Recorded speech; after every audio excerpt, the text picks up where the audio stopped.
Gerry Dunn. The Gift. The Gift, Gerry Dunn.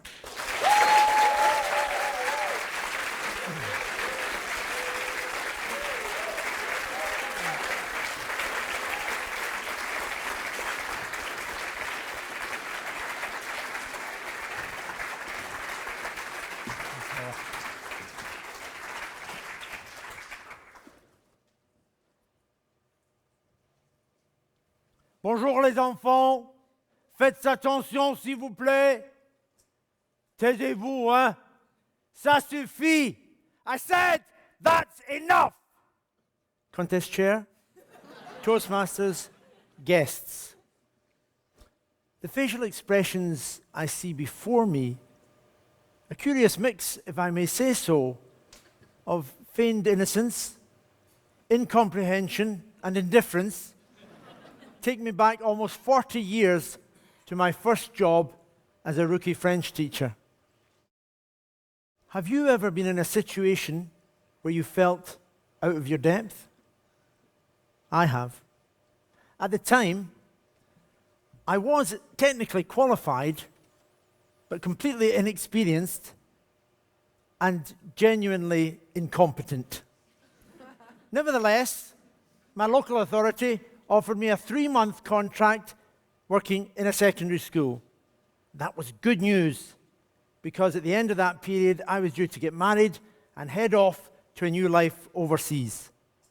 The bad news was that the school in question was a notorious establishment in one of the roughest parts of Glasgow.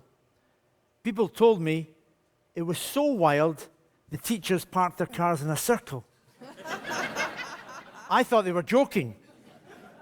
On my first day, one of the senior teachers took me aside and said, "Listen, son, what you've got to understand is the pupils here, they're all bandits. Every last one of them." He didn't use the word bandits. I was allocated classes at the lower end of the school, both in age and educational aspiration. Most of my pupils had complicated and difficult, often chaotic backgrounds, and school in general and French in particular were not high on their list of priorities. My first month was a baptism of fire. It wasn't that I was struggling to keep order, because that ship had sailed early on. I was just trying to keep chaos from descending into outright mayhem. I tried various disciplinary systems with, well, let's say limited success. One week, the really bad behavior award went to Daniel McCann, and his prize, an assignment, 100 words on the topic, "What I think France is like." But when he handed the work in, the result was not what I'd intended. What I think France is like. What I think France is like. What I think...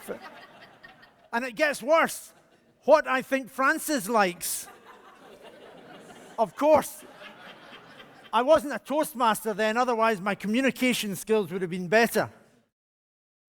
But you know, the mayhem was never far away, and it raised its head just a couple of days later in the shape of Billy Arnott. Now, Billy was a difficult pupil on a good day, and this was not a good day. He wouldn't stay in his seat, he wouldn't be quiet, and he kept on throwing missiles at his classmates. In desperation, I went to his desk, lifted it up to bang on the floor and bring him to his senses. Unfortunately, he moved his left foot just at the critical moment directly into the path of the desk leg as it returned to earth. Billy howled in pain, jumped up and headed for the door. "Where do you think you're going?" I said. "I'm going home. I'm going to get my dad." I didn't like the sound of that. Billy's family had a fearsome reputation. I did not want to meet his father, especially under these circumstances. So I've no idea why I said what I said next. That's right, William. You go home and get your father. Bring him back here, and I'll explain exactly what your behavior has been like today. Astonishingly, Billy paused. And for once in my classroom, you could have heard a pin drop. After what seemed like an eternity, Billy limped back to his desk, and I breathed a massive sigh of relief. At the end of classes, I went to the headmaster's office to explain what had happened, concerned that my teaching career might be in jeopardy before it had properly begun. But this was 1979, and the headmaster laughed off the incident and said, "You know what? Your troubles are over." Well, it wasn't quite as simple as that. But somehow, things did start to get better. I was still out of my depth, but at least some of the time, swimming rather than floundering. And just occasionally, we got to do some French. The week I was due to finish, a number of my pupils, boys and girls, asked to see me at the end of the school day. I was curious, pretty sure that they wouldn't be asking for homework. But the reality was even more unexpected.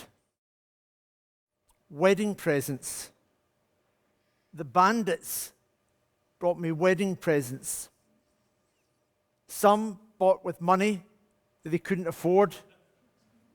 Others with their own hands. And cards wishing me well for my future. I was flabbergasted and moved. And even now, across 40 years, the emotion of that moment comes back to me. That's the power of an act of kindness. So here's the thing. I don't know that I gave anything to those young people. But the lesson they gave me, that's the gift. Madame la Présidente du concours.